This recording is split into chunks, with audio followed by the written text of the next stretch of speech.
নাহরিন, আমি আপনার কাছে একটু শুনতে চাই যে এই যে বক্তব্য নাসিরুদ্দিন পাটোয়ারি রেখেছে কক্সবাজারে, ওনার বক্তব্য যে উনি বলেছেন কক্সবাজারের নব্য গডফাদার শিলং থেকে এসেছেন, আপনি জানেন পুরোটা। এটা একেবারে কাম্য না, নিশ্চয়ই কাম্য না।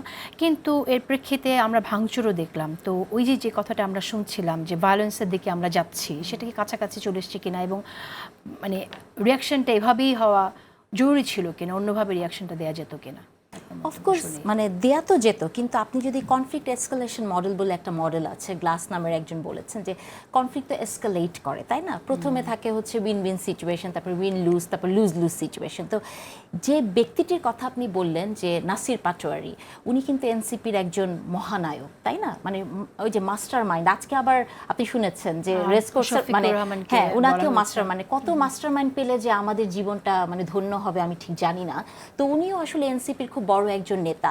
তার বক্তব্যগুলো যদি আপনি দেখেন, আমার কাছে মনে হয়েছে এক ধরনের একটা বাংলা শব্দ আছে না, পায়ে পাড়া দিয়ে ঝগড়া করা। আপনি কি খেয়াল করেছেন, আমি জানি না এটা মিডিয়ার চোখ এড়িয়ে গেল কিনা, গোপালগঞ্জে যখন খুব মারামারি হচ্ছিল উনি বলেছেন যে এটা যদি মানে আমাদেরকে কেউ সহায়তা করছে না, পুলিশ করছে না, এটা যদি না থামানো হয় আমরা যুদ্ধ ঘোষণা করব। ক্যান ইউ ইম্যাজিন 5ই অগস্টের পর বা বাংলাদেশের কোনো রাজনীতিবিদ বা পৃথিবীর কোনো রাজনীতিবিদ তার দেশের একটা ইন্টারনাল কনফ্লিক্টের জন্য যুদ্ধ ঘোষণা শব্দটি বলতে পারে? তাহলে এই যে শব্দটা সে বলল যে যুদ্ধ ঘোষণা, আপনার টকশোতে এসে উনি বলেছেন উনি 300টি সিট পাবে, খুবই কনফিডেন্টলি বলেছেন। হ্যাঁ, যে আশা করে 300টি সিট পাবে সে কি করে যুদ্ধ ঘোষণা করার কথা বলে, তাই না? তাহলে এই যে তার শব্দের, এবং দেখেন আজকে যে কথাটি সে বলেছে 50-100টি পাবে বিএনপি, না ওনারা পাবেন 300টি, উনি খুব কনফিডেন্টলি বলেছেন, এটা আমি নিজে শুনেছি যে এই শব্দটা সে বলেছে।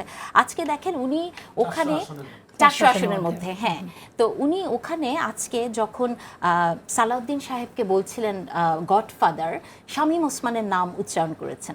এটা কি আল্লাহর রহমত কিনা আমি জানি না। আপনি দেখবেন নারায়ণগঞ্জে ঠিক ওই মুহূর্তে হাসনাতের পাশে যে লোকটি দাঁড়িয়েছিলেন সে হচ্ছে শামীম ওসমানের সবচেয়ে ক্লোজ ছিলেন, এবং এই জুলাই আন্দোলনে তিনি গুলি চালিয়েছেন, তার ছবি সহ প্রকাশ পেয়ে গেছে। তাহলে এই যে দেখেন একদিকে আপনার দলের লোকজন তারা কি করে মানে শামীম ওসমানের লোককে দিয়ে একটা শেল্টার নিচ্ছে, আবার সেই শামীম ওসমানের নাম উল্লেখ করে তাকে এক্সাম্পল হিসেবে দেখিয়ে আপনি কোনো একটা জায়গার, যিনি বাংলাদেশে আপনি যতই বলেন যে সিনাপা প্রতীকের নির্বাচন হয়, বাংলাদেশে মানুষের গণতন্ত্র, প্রতীক, ব্যক্তি দুটো ভেরি ইম্পর্টেন্ট। তো কক্সবাজারের মতো একটা জায়গায় যে আপনি যখন এই ধরনের একটি কথা বলবেন, বিএনপির মতো এত বড় একটা দলের রিপারকেশন তেমনই হবে।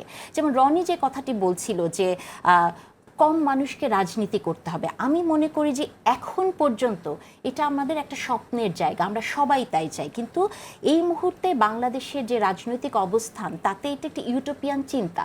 আপনি 3-4টা ইলেকশন হতে দেন, মোটামুটি একটা গ্রহণযোগ্য ইলেকশন, আমার মনে হয় এরপরে এটা একটা সুবিধাজনক জায়গায় আসবে এবং আমরা চিন্তাটা ওভাবে করতে পারি।